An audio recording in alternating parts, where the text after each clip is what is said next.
नमस्कार। स्वागत है आप सभी का मेरे official YouTube channel computer plus academy में। आज की इस स्पेशल क्लास में हम पढ़ेंगे नेटवर्किंग डिवाइसेस। तो सबसे पहला सवाल कि नेटवर्क डिवाइस कौन कौन से होते हैं, इनके बारे में जानते हैं। तो सबसे पहला नेटवर्क डिवाइस होता है hub, repeater, bridge, switch, router, gateway और मॉडेम। ये होते हैं आपके नेटवर्किंग डिवाइसेस। दूसरा सबसे इंपॉर्टेंट सवाल जो कई बार परीक्षा में पूछा जाता है कि ये सारे नेटवर्किंग डिवाइस है वो किसी न किसी ओएसआई मॉडल की लेयर पर काम करते हैं। तो कौन सा नेटवर्क डिवाइस कौन सी ओएसआई मॉडल की लेयर पर काम करता है, इसके बारे में जानते हैं। तो यह ही आपके सामने ओएसआई मॉडल की सातों लेयर, जिसमें नंबर 1 फिजिकल लेयर, फिर data link layer, network layer, transport layer, session layer, presentation layer और एप्लीकेशन लेयर। अब इन सभी लेयरों में कोई ना कोई नेटवर्क डिवाइस काम करता है। फिजिकल में भी करेगा, डेटा लिंक में भी कर रहा है, नेटवर्क में भी कर रहा है, ट्रांसपोर्ट में भी, और इसी तरीके से सभी लेयर्स के अंदर कोई ना कोई नेटवर्क डिवाइस है वो काम करता है। तो यहां पर आप देख रहे हैं कि फिजिकल लेयर पर हब और रिपीटर काम करता है, यानी हब और रिपीटर दोनों फिजिकल लेयर डिवाइस कहलाते हैं। स्विच और ब्रिज है वो डेटा लिंक लेयर पर काम करता है। राउटर होगा वो नेटवर्क लेयर पर काम करता है।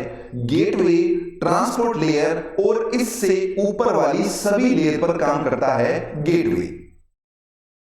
कई बार पूछते हैं कि क्या गेटवे सातों लेयर पर काम करता है, या फिर इस तरीके से पूछ सकते हैं कि कौन सा ऐसा नेटवर्क डिवाइस है जो सभी ओएसआई मॉडल की सातों लेयर पर काम करता है। तो गेटवे एक ऐसा डिवाइस है जो ओएसआई मॉडल की सातों लेयर पर काम करता है। ऐसा क्यों? क्योंकि ये सभी डिवाइस है वो गेटवे की फंक्शनैलिटी को परफॉर्म कर सकते हैं। राउटर, स्विच, ब्रिज, ये सभी डिवाइस गेटवे की फंक्शनैलिटी को परफॉर्म कर सकते हैं। इस वजह से हम ये कह सकते हैं कि गेटवे है वो सभी सातों लेयर पर काम करता है। तो ये सबसे इंपॉर्टेंट है जो आपको याद करना है कि कौन सा डिवाइस कौन सी लेयर पर काम कर रहा है। एक बार रिवाइज करते हैं। फिजिकल लेयर पर हब और रिपीटर, डेटा लिंक लेयर पर स्विच और ब्रिज, नेटवर्क लेयर पर राउटर, ट्रांसपोर्ट लेयर पर गेटवे, सेशन, प्रेजेंटेशन और एप्लीकेशन लेयर पर गेटवे काम कर रहा है। आज हम पढ़ने वाले हैं पहला डिवाइस जिसका नाम है हब। क्या होता है हब, इसके बारे में जानते हैं। हब का यूज क्या है?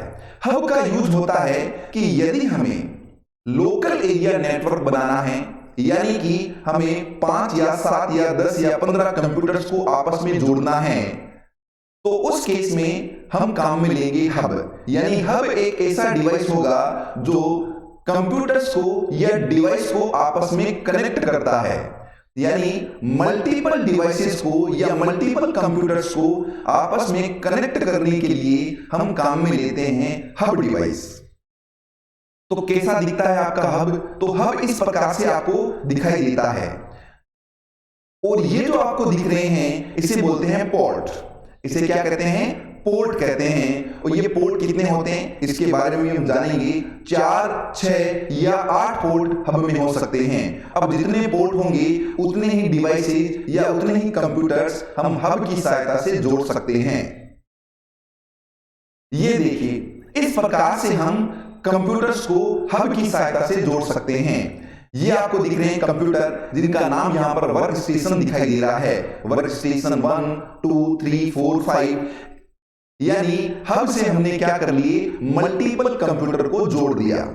तो यही एडवांटेज होता है हब का कि हब से क्या हो सकता है? हब से हम मल्टीपल डिवाइस या मल्टीपल कंप्यूटर्स को आपस में कनेक्ट कर सकते हैं। अब हब क्या करेगा? हब की एक समस्या है।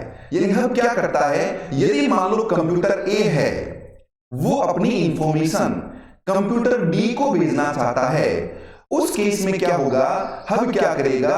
अपनी इंफॉर्मेशन को यानी कंप्यूटर ए क्या करेगा, उस इंफॉर्मेशन को कंप्यूटर बी को भी, कंप्यूटर सी को भी और कंप्यूटर डी को भी भेज देगा। तो उस केस में भेजना तो कंप्यूटर डी को था, बट हब क्या करता है, सभी कंप्यूटर्स को अपनी इंफॉर्मेशन भेज देता है। अब क्या होगा, बी और सी है वो तो क्या करेंगे, उस इंफॉर्मेशन को डिक्लाइन करेंगे और जो डी है वो उस इंफॉर्मेशन को रिसीव कर लेगा। तो ये काम करता है आपका हब। अब देखिए हब कैसा डिवाइस है, तो हब आपका एक नेटवर्किंग डिवाइस है। कहां पर काम में लिया जाता है आपका हब, तो हब को हम काम में लेते हैं लोकल एरिया नेटवर्क बनाने में। यानी हब काम करता है कहां पर, लोकल एरिया नेटवर्क में काम करता है आपका हब। अब कौन सी टोपोलॉजी पर काम करता है आपका हब, हब है वो स्टार टोपोलॉजी पर काम करता है। स्टार टोपोलॉजी में क्या होता है कि सेंटर पॉइंट के रूप में हब होता है और उस हब पर, हब से हमने क्या कर दिए, बहुत सारे कंप्यूटरों को आपस में जोड़ दिए। जैसा कि अभी थोड़ी देर पहले हमने डायग्राम में देखा कि बीच में एक हब लगा हुआ था और बहुत सारे कंप्यूटर आपस में कनेक्टेड थे। उस टोपोलॉजी को, उस स्ट्रक्चर को हम बोलते हैं स्टार टोपोलॉजी। कितने पोर्ट का होता है आपका हब, तो हब है आपका 4 का, 6 का और 8 पोर्ट का हो सकता है हब। हब का नेचर क्या होता है, नॉट इंटेलिजेंट या डम, यानी हब होता है वो एक डम डिवाइस है। हब किस प्रकार का डिवाइस है, हब एक डम डिवाइस होता है, इंटेलिजेंट नहीं होता है। ऐसा क्यों, क्योंकि मैंने अभी आपको बताया कि कंप्यूटर ए है, अपनी इंफॉर्मेशन कंप्यूटर डी को भेजना चाहेगा। उस केस में वो इंफॉर्मेशन बी को, सी को और डी को, यानी चारों कंप्यूटरों को मिल जाएगी। कहने का मतलब यह है कि हब क्या करेगा, सभी मैसेज को ब्रॉडकास्ट कर देगा। ब्रॉडकास्ट का मतलब है अपनी इंफॉर्मेशन को सभी को भेज देगा और इसी वजह से हब को हम डम या नॉट इंटेलिजेंट कहते हैं। अब वेरी इंपॉर्टेंट क्वेश्चन, हब कौन सी लेयर पर काम करता है, तो हब है वो आपका फिजिकल लेयर पर काम करता है और इसी वजह से हब एक प्योरली हार्डवेयर डिवाइस है। इसके बाद में जैसे कि स्विच है, ब्रिज है, राउटर है, it's a mixture of hardware and software. But hub और रिपीटर है वो प्योरली फिजिकल डिवाइस है, क्योंकि ये फिजिकल लेयर पर काम करते हैं। मैसेज क्या करेगा, ये ब्रॉडकास्ट करेगा। कहने का मतलब ये हुआ कि हब के पास में अगर कोई इंफॉर्मेशन किसी कंप्यूटर से आएगी तो वो क्या करेगा, उससे कनेक्टेड सभी कंप्यूटर को ब्रॉडकास्ट कर देगा, सभी कंप्यूटर्स को भेज देगा। फॉर एग्जांपल, जैसे अभी आप YouTube पर सारे के सारे वीडियो सभी के सभी देखते हैं, ये ब्रॉडकास्टिंग कहलाती है। डिसएडवांटेज क्या है हब का, तो हब क्या करेगा, send message to all. Hub क्या करता है, अभी मैंने कहा कि मैसेज को सेंड कर देता है सभी को। That's why lack of security, इस वजह से हब होगा वो लैक ऑफ क्या होगा, सिक्योर होगा, क्योंकि कोई क्रिटिकल या जो इंपॉर्टेंट इंफॉर्मेशन है वो तो लीक हो जाएगी, क्योंकि वो सभी कंप्यूटर तक पहुंच जाएगी। अब रही बात कि हब के अंदर कम्युनिकेशन किस टाइप का है, और यह सवाल कई बार पूछा जाता है कि हब का कम्युनिकेशन कौन सा होता है, तो हब का कम्युनिकेशन होता है हाफ डुप्लेक्स।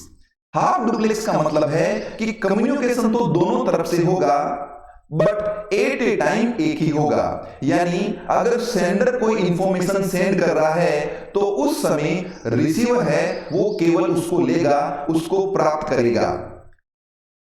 ये कहलाता है आपका हाफ डुप्लेक्स। तो इंपॉर्टेंट टॉपिक है ये कि कम्युनिकेशन किस टाइप का करता है हब, तो हब आपका जो कम्युनिकेशन है वो हाफ डुप्लेक्स टाइप का करता है। सिंगल कोलिजन डोमेन, हब है वो सिंगल कोलिजन डोमेन पर काम करता है। इसका क्या मतलब है, सिंगल कोलिजन डोमेन का मतलब होता है कि डेटा को आने और जाने के लिए सिंगल दरवाजा है। इससे क्या होगा, इससे ये होगा, एक एग्जांपल से मैं आपको समझा रहा हूं। मान लो एक क्लास है, एक क्लास के अंदर 100 स्टूडेंट है। अब स्टूडेंट के आने और जाने के लिए एक ही दरवाजा लगा हुआ है, तो जैसे ही जैसे ही टाइम ऑफ होगा, जैसे ही पीरियड खत्म होगा, उस केस में क्या होगा, जब स्टूडेंट जाएंगे तो एक ही दरवाजा होने के कारण वो आपस में कोलाइड होंगे, आपस में कोलैप्स करेंगे, आपस में भिड़ेंगे और इस वजह से डेटा लॉस की जो रिस्क है वो ज्यादा बढ़ जाती है। तो हब में क्या होगा कि हब के अंदर डेटा को आने और जाने के लिए एक ही दरवाजा है, इस वजह से ज्यादा पॉसिबिलिटी रहती है कि जो आपके सिग्नल होंगे वो आपस में कोलाइड या कोलैप्स करेंगे, आपस में भिड़ेंगे और इस वजह से डेटा लॉस की सबसे बड़ी रिस्क है या पॉसिबिलिटी है वो ज्यादा हो जाती है किसमें, हब में। क्यों? क्योंकि हब है वो सिंगल कोलिजन डोमेन पर काम करता है। अब आपके हब कितने टाइप्स के होते हैं? तो टाइप्स ऑफ हब, आपके जो हब है वो दो टाइप के होते हैं। एक होता है आपका एक्टिव हब और दूसरा होता है आपका पैसिव हब। अब एक्टिव हब और पैसिव हब के बारे में जानते हैं। एक्टिव हब है उसको नीड होती है, नीड इलेक्ट्रिसिटी टू रन, यानी एक्टिव हब को चलाने के लिए हमें इलेक्ट्रिसिटी की जरूरत पड़ती है। बिना इलेक्ट्रिसिटी एक्टिव हब नहीं चलता है, ये सबसे खास बात होती है। और क्या काम करता है एक्टिव हब? एक्टिव हब है वो एम्पलीफाई या रीजनरेट करता है किसको? सिग्नल को। ये इसकी खासियत है कि एक्टिव हब है वो रीजनरेट या सिग्नल को एम्पलीफाई या सिग्नल को बूस्ट कर सकता है और ये काम रिपीटर करता है। इस वजह से एक्टिव हब को हम कह सकते हैं एज ए रिपीटर, यानी एक्ट एज ए रिपीटर। तो कई बार पूछा जाता है एग्जाम्स के अंदर कि एक्टिव हब है act as a repeater. Active hub repeater के जैसा होता है क्योंकि एक्टिव हब के पास में रीजनरेट या सिग्नल को एम्पलीफाई करने की फंक्शनैलिटी होती है। उसके बाद में बात करें पैसिव हब की, तो पैसिव हब है उसको नीड नहीं होती, नॉट रिक्वायर इलेक्ट्रिसिटी, उसको इलेक्ट्रिसिटी की रिक्वायरमेंट नहीं होती है, बिना इलेक्ट्रिसिटी है पैसिव हब काम कर सकता है। Does not amplify signal, passive hub किसी भी प्रकार के सिग्नल को एम्पलीफाई नहीं कर सकता। तो ये क्या करेगा? ये सिंपली क्या करता है, ये सिंपली आपका रिसीव करता है सिग्नल को एंड फॉरवर्ड कर देता है, यानी इसका काम सिंपली रिसीविंग का है और डेटा को फॉरवर्ड करने का होता है। यह काम करता है आपका पैसिव हब। तो पैसिव हब के अंदर पहली बात इलेक्ट्रिसिटी की जरूरत नहीं है, दूसरी बात सिग्नल को एम्पलीफाई नहीं करेगा, सिंपली उसके पास में कोई इंफॉर्मेशन या कोई मैसेज आएगा उसको वो सिंपली क्या करेगा? फॉरवर्ड करेगा।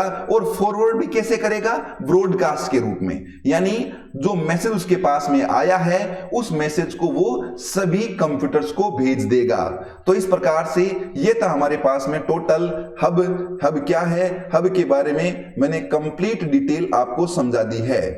ओके, अब एक और टॉपिक है इंपॉर्टेंट जिसके बारे में मैं आपको समझा रहा हूं, और वो क्या है उसके बारे में जानते हैं कि यहां पर एक फंक्शनैलिटी और है, और वो फंक्शनैलिटी यह है, जैसे कि मैंने अभी आपको कहा कि हब क्या करता है। हब आपका केवल और केवल डेटा को फॉरवर्ड करने का काम करता है, यानी हब का काम फॉरवर्डिंग का होता है। क्या हब फिल्टरिंग कर सकता है? नहीं, हब कोई फिल्टरिंग करने का काम नहीं कर सकता, हब फिल्टर नहीं कर सकता, हब केवल और केवल फॉरवर्ड कर सकता है। तीसरी बात हब के बारे में, हब है वो एक फिजिकल लेयर डिवाइस है, इस वजह से हब है वो चीपर है, सस्ता है बाकी डिवाइस की तुलना में। तो उम्मीद कर रहा हूं ये पूरा वीडियो हब के बारे में आपको बहुत ही अच्छे से समझ में आया है। अगर अच्छे से समझ में आया है तो कमेंट करके मुझे बताइएगा जरूर। धन्यवाद।